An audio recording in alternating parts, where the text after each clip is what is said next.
The key to making more sales on Etsy, Amazon, eBay, any external traffic is you need to feed that platform with what they want. What is that? Sales. If you get sales externally on that platform, you're number one, driving external traffic, which they love. Number two, you're getting more sales. You're converting higher on that product, which then will take the algorithm and push you up in the rankings. So the next question is, how do you drive external traffic to your products on these platforms? You use email.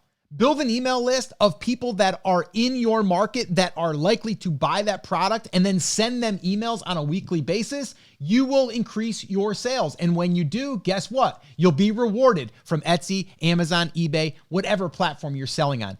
Give it a try. Start building your list. If you want help with building your list, head on over to emaillistplaybook.com. That's my full 100-page guide that I use internally in my own businesses, but also in my private clients and my students. Check it out. I think you'll enjoy it.